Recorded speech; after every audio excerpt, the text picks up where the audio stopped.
formation au Centre chrétien d'études juives, je dirais, elle se fait par deux parcours qui se croisent et qui sont souvent en commun, c'est-à-dire un parcours à la carte. Vous prenez un cours, vous prenez 2 cours, vous prenez 3 cours, comme vous voulez. C'est comme pour les cours publics. Alors, c'est des cours sur le Talmud, c'est des cours sur la liturgie synagogale, la lecture juive du Cantique des Cantiques, l'histoire d'Israël, etc. Donc ça, il n'y a pas de diplôme à la fin, il n'y a pas d'examen, c'est votre parcours à vous. Et puis, on a aussi un parcours diplômant. Alors là, c'est bien encadré, qui se fait sur 2 ans, 3 ans, 4 ans. Ça dépend si vous avez des activités à côté, et qui s'achève avec un petit mémoire. Et là, c'est sûr que vous allez parcourir toutes les propositions qui sont faites par le Centre chrétien d'études juives, avec un tutorat et des examens, évidemment, et donc un mémoire à la fin. Et je dirais, c'est entrer dans de la nouveauté, d'entrer dans le Centre chrétien d'études juives, le parcours du Centre chrétien d'études juives. Alors pour certains, c'est très beau parce que je vois arriver des gens qui arrivent à la retraite et qui me disent « j'ai toujours eu envie de faire ça ». Tant mieux, vous êtes à la retraite et vous pouvez commencer. Pour certains, il y a derrière une véritable vocation. Et par exemple, dans les parcours diplômants, ce sont des gens qui désirent après, dans les diocèses, je dirais, collaborer à cette tâche de découverte du judaïsme. Vous savez que dans tous les diocèses, il y a un service diocésain de relations avec le judaïsme. Ils ont besoin de main-d'œuvre. Et donc, je dirais que dans un temps où, il ne faut pas, sans exagérer, mais quand même, où l'antisémitisme est quand même assez virulent, il est bon d'avoir des acteurs qui puissent parler d'Israël et qui puissent communiquer l'amour de Dieu pour son peuple et l'amour de l'Église pour ce peuple d'Israël. D'abord, je peux indiquer qu'on peut toujours rejoindre l'ISSR comme auditeur libre. Bien sûr, c'est un parcours diplômant, mais on peut toujours venir pour l'un ou l'autre cours. Donc, n'hésitez pas. Ça peut être par les cours publics, mais certains sont des cours propres à l'ISSR et vous pouvez les rejoindre comme auditeur libre. Si vous entrez dans le parcours diplômant, évidemment, de manière immédiate, c'est une licence. Donc, c'est 3 ans avec une quinzaine d'heures de cours par semaine, un peu moins, en présentiel. Mais il y a beaucoup d'adaptations possibles. La seule limite, c'est qu'il faut au moins 6 heures de cours dans la semaine si on s'engage dans le parcours diplômant. Mais voilà, encore une fois, on a des étudiants qui parfois viennent une journée dans la semaine pour travailler la théologie et comme ça, petit à petit, avancer vers la licence.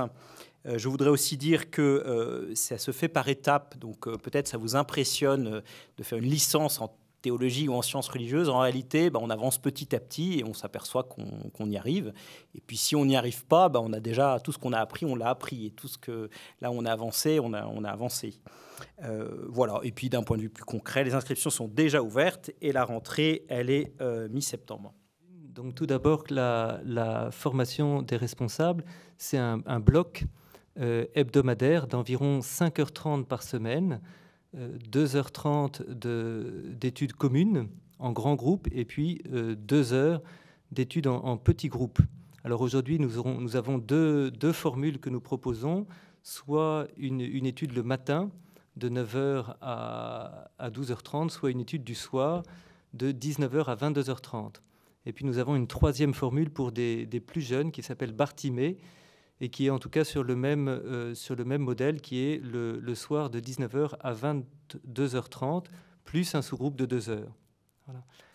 L'engagement, la formation dure 2 ans, donc c'est un engagement qui est coûteux par année et sur 2 années, excepté pour la formation de Bartimée qui peut se faire sur 1 ou 2 ans. C'est-à-dire que là, on a décidé de s'adapter au rythme des étudiants et jeunes professionnels qui ont moins de perspectives sur les 2 ans.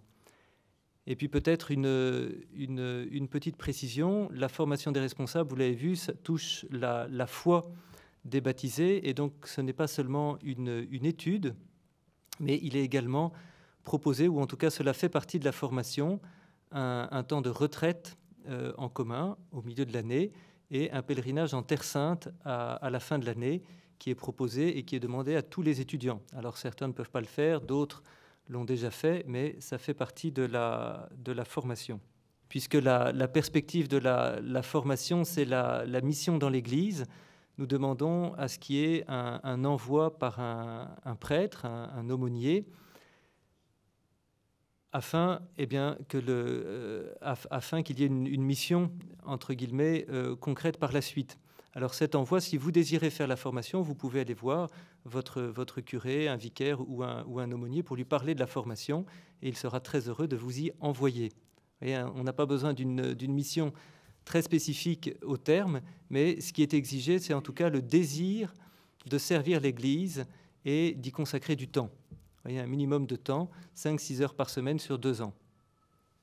Voilà, les cours publics, c'est une formation qui est probablement la plus largement ouverte à ceux qui n'ont pas toutes les disponibilités nécessaires pour un parcours diplômant ou pour un parcours de formation chrétienne.